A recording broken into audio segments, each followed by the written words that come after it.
Rome, Italy. The summer of 1973. A 17-year-old boy named John Paul Getty III was living the kind of life that the grandson of the richest man in the world might be expected to live, loosely, expensively, without much concern for consequence. He had been living in Rome for months, in the city's artistic circles, spending money he borrowed, making friends in the way that beautiful young men with famous last names make friends. He was charming. He was reckless. He was 17. On the night of July 10th, 1973, he was grabbed on a Rome street near the Piazza Farnese and bundled into a car. The kidnappers were connected to the Calabrian mafia, the 'Ndrangheta. Their demand was simple: $17 million. The call went to his grandfather, John Paul Getty, the man Forbes magazine had recently named the richest private individual in the world. Listened to the demand and said no. He said that if he paid for one grandchild, all 14 of his grandchildren would become targets. He said the boy might have arranged the whole thing himself to extract money. Getty had heard rumors about debts. He said a great many things. What he did not do was pay. For months, nothing. The family, his mother Gail, his father Paul Jr., pleaded with Getty Sr. The Italian press ran the story constantly. The American press picked it up. The whole world, it seemed, was watching while an old man in an English country house refused to move. Then, in November 1973, 4 months after the kidnapping, a package arrived at a Rome newspaper. Inside was a lock of red hair and a human ear. The kidnappers included a note. They said this was the first installment. They said more pieces would follow if the money was not paid. Only then did J. Paul Getty begin to negotiate. He agreed to pay a portion of the ransom, $3.2 million, which was the maximum amount that was tax-deductible. The rest, approximately $2 million, he lent to his own son at 4% annual interest. 4% interest. To ransom his grandson's ear. John Paul Getty III was released in December 1973 on a roadside in Calabria. He had been held for 5 months. He was missing an ear. He was, in ways that would take years to fully surface, profoundly and permanently damaged. He would spend the rest of his life dealing with what had been done to him, in a body that was already fragile and in a family that had watched him suffer and calculated the tax deductibility of his rescue. To understand how a man becomes capable of that, you have to go back to the beginning. John Paul Getty was born on December 15, 1892, in Minneapolis, Minnesota. His father, George Franklin Getty, was a lawyer who had made a comfortable living and then, at 54 years old, made a decision that would change the family's trajectory entirely. In 1903, George Getty moved the family to Bartlesville, Oklahoma, then in what was still officially called Indian Territory, and leased some land on which oil had been rumored. He was right about the oil. By 1906, the Getty family had money. Not the kind of money that would make the name famous, that would come later, but enough. Enough to send young Paul to Oxford. Enough to build a foundation. Paul Getty studied at Oxford. He also studied at Berkeley. He was not, by accounts of those who knew him then, a particularly distinguished student. But he was attentive. And he had his father's eye for land that might be hiding something valuable underneath. In 1914, at 21, he went back to Oklahoma with a stake from his father and began leasing land on his own account. His first independent oil lease produced a dry hole. His second produced a dry hole. His third, in late 1916, came in at 700 barrels a day. He was 23 years old. He had just made his first $1 million. He celebrated by moving to Los Angeles and spending 2 years doing very little of consequence, driving fast cars, pursuing women, attending parties. The oil money kept coming in. He didn't need to do anything else. He was, by his own later admission, not a man built for leisure. The idleness made him restless and then anxious. In 1919, he went back to Oklahoma, back to the land, back to the work. His father had built the Minahoma Oil Company into a solid regional operation. Paul joined it, not as an heir waiting for his inheritance, but as a genuinely gifted oil man who had his father's instincts and considerably more ambition. When George Getty died in 1930, Paul inherited roughly $15 million and operational control of the company. He was 37 years old. He was about to make everything much, much larger. In 1930, at the absolute nadir of the Great Depression, John Paul Getty began buying. While other men were selling everything they owned to survive, Getty was purchasing stock in oil companies at prices that seemed absurd even then. Tidewater Oil, Pacific Western, companies that were fundamentally sound but temporarily priced as though the world was ending. The world, for many people, was ending, or at least the world they had known. For Getty, the Depression was a shopping opportunity that would not come again in his lifetime. He bought and bought and bought, and then he waited. But the decision that made him genuinely, world historically rich came in 1949. Getty acquired a 60-year lease on a stretch of land in the neutral zone between Saudi Arabia and Kuwait, a barren, almost completely unexplored piece of desert that the Saudi government was willing to sell because most oil experts believed it was worthless. For 3 years, Getty pumped money into that desert and found nothing. His advisors told him to cut his losses. He did not cut his losses. In 1953, they struck oil. Not a modest field. One of the largest oil reserves ever discovered. Alongside the business life, Getty had been conducting what could only be called a catastrophic personal life. He married 5 times. Jeanette Dement, first wife, 1923. Divorced 1925. Aline Ashby, second wife, 1926. Divorced 1928. Adolphine Hemmel, third wife, 1928. Divorced 1932. And Rourke, fourth wife, 1932. Divorced 1936. Louise Lynch, fifth wife, 1939. Divorced 1958. None of them lasted. Not because Getty was incapable of attraction. He was drawn to women throughout his life with genuine intensity. But because he was incapable of the thing that comes after attraction. The staying. The ordinary dailiness of being present. He was always working. Always moving. Always somewhere else. He had 5 sons across his marriages. George, Ronald, Paul Jr., Gordon, Timothy. Timothy died of a brain tumor at 12 years old. The relationship Getty had with the remaining 4 was, in varying degrees, the relationship of a man who understood acquisition but not attachment. During the Second World War, Getty managed a small aircraft parts company in Tulsa at the request of the Navy Department. He was not called up. He was 50 when the war began, and he spent the war years largely in management roles that frustrated him because they limited his independence. After the war, something shifted in Getty. He had always been interested in art, in the classical world, in antiquity, in the objects that survived the collapse of civilizations. But in the 1950s, the interest became consuming. He began buying seriously. Greek and Roman antiquities, Renaissance paintings, French decorative art. He had the same instinct for undervalued assets in art that he had in oil, the ability to see what something was worth before the market had caught up. He eventually built a villa in Malibu, California, modeled precisely on the Villa dei Papyri in Herculaneum, the ancient Roman villa buried by Vesuvius in 79 AD. The John Paul Getty Museum opened there in 1974. It contained one of the finest collections of Greek and Roman antiquities in the Western world. And yet, even as he spent millions on art, the reputation for miserliness was building. In 1959, Getty moved to England. He leased Sutton Place, a 16th-century Tudor manor house in Surrey, and installed himself there for the rest of his life. He never went back to America. Inside Sutton Place, he had installed his art collection. Masterpieces on every wall, Flemish tapestries, Roman bronzes, furniture that had belonged to French kings. He had also installed, famously, a pay telephone in the hallway. A pay telephone in a house worth tens of millions of pounds. So that his guests, who had been invited to stay, who were sometimes heads of state and international celebrities, would not make long-distance calls at his expense. It became the most famous symbol of his character.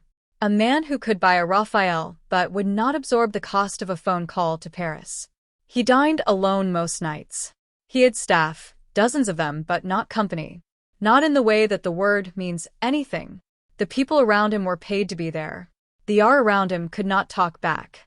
In 1957, Fortune magazine named J. Paul Getty the richest private individual in the United States, possibly the world. The estimate was somewhere between $700 million and $1 billion. He did not enjoy the attention. He had always operated quietly, making deals, acquiring assets, building the empire without requiring the world to watch. The Fortune article changed that. He became a public figure whether he wanted to be or not. Through the 1960s, the Getty fortune continued to grow. The Saudi Arabian oil fields were producing at rates that generated income faster than Getty could deploy it. By the early 1970s, the estimates had reached $4 billion. He was, by any measure, the wealthiest private individual in recorded history up to that point.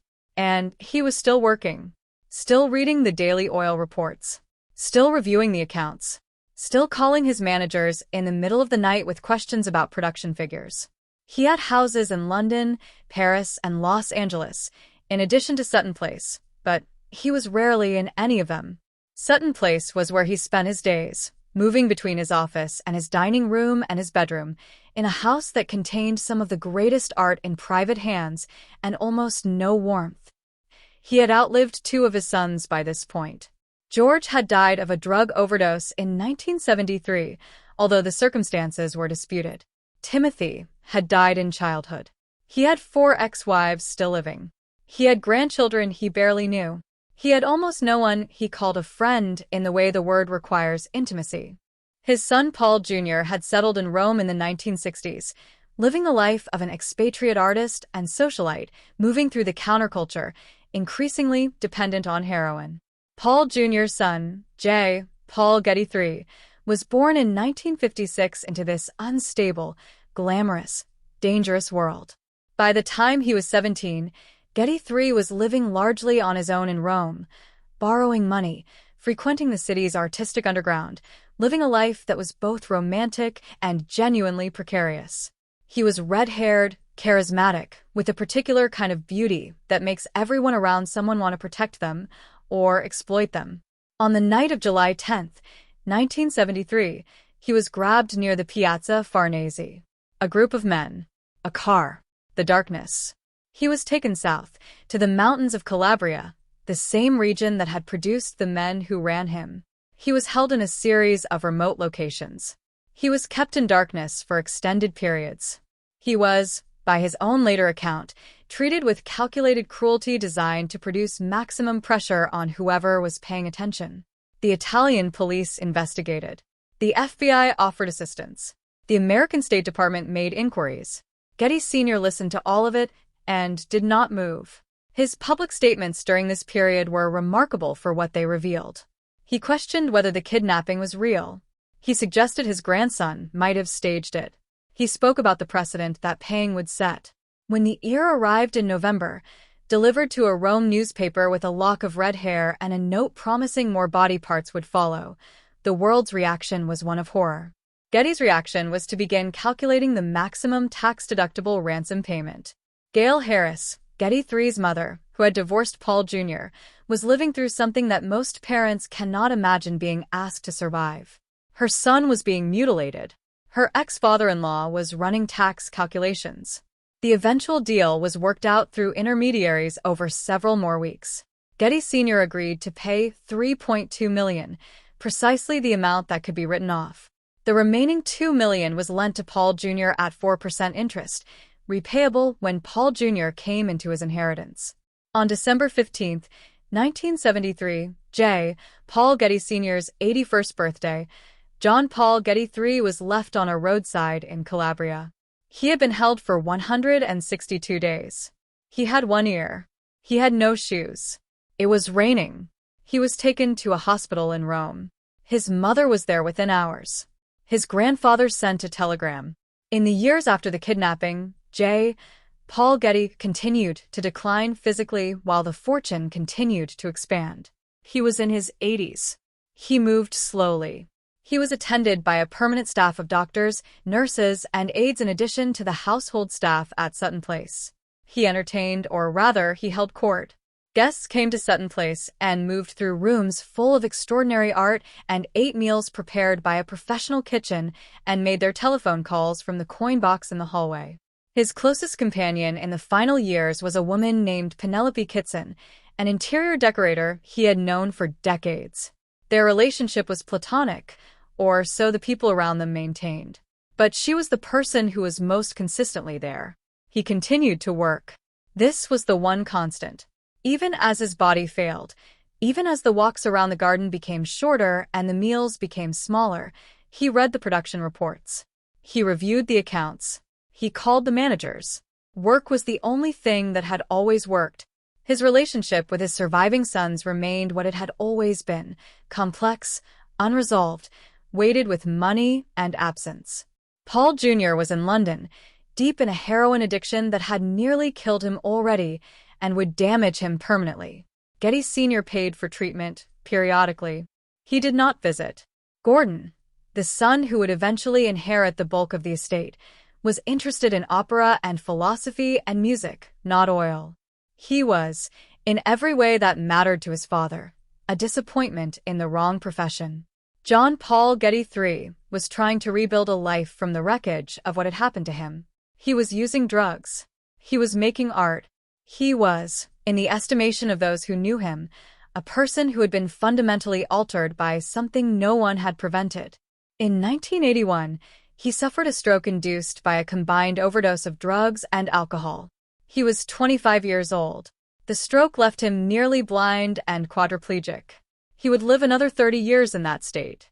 At Sutton Place, the days continued. The art did not change. The pay telephone remained. The oil money kept arriving. Paul Getty, surrounded by everything he had ever acquired, was as alone as a man can be while being attended by 15 people. On June 6, 1976, Paul Getty died at Sutton Place. The cause was heart failure. He was 83 years old. He had been in declining health for years. He died in the house he had leased. He never owned Sutton Place, surrounded by art he had purchased and staff who were paid to be present. None of his sons were there. The news ran on every front page in the world. The richest private individual in recorded history was dead. The question now was what would happen to the $4 billion he had left behind.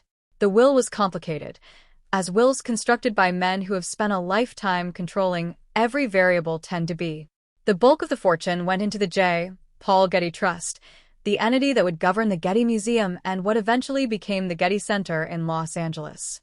The Getty Center opened in 1997, a billion-dollar complex of museums, gardens, and research facilities on a hilltop in Los Angeles designed by architect Richard Meyer. It is, by most measures, one of the finest art institutions in the world. Free admission. Visited by millions. The man who had a pay telephone for his guests left behind a museum that does not charge for entry. Gordon Getty used his portion of the inheritance to pursue music. He composed operas, funded arts organizations, and lived in San Francisco with a warmth and generosity that seemed almost designed as a correction to everything his father had been.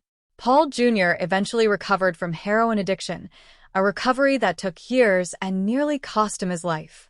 He moved to England permanently, became a significant philanthropist, and was knighted by Queen Elizabeth II as Sir Paul Getty.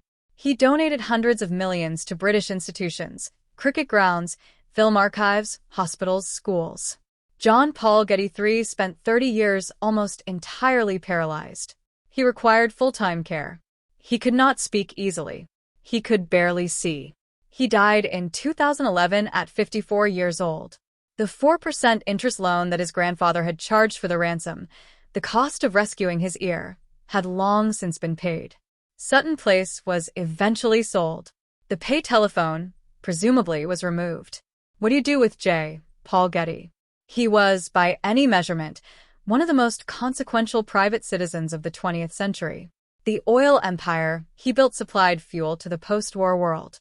The art he collected is now in public museums where anyone can see it at no cost. The Getty Center has funded more scholarly research in the humanities than almost any comparable institution. These are not small things. And yet, a boy's ear arrived in an envelope.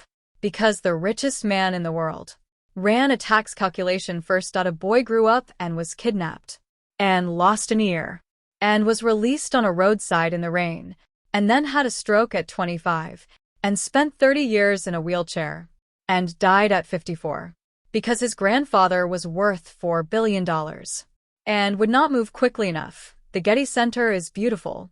The collection is extraordinary. The admission is free. And none of that. Not one painting, not one marble column, not one sunset over Los Angeles from that hilltop. None of it gives a man back his ear. J. Paul Getty was the richest man who ever lived. He was also, in the specific calculation he made, in the autumn of 1973, the coldest, and the two things are not unrelated. That is the story of J. Paul Getty.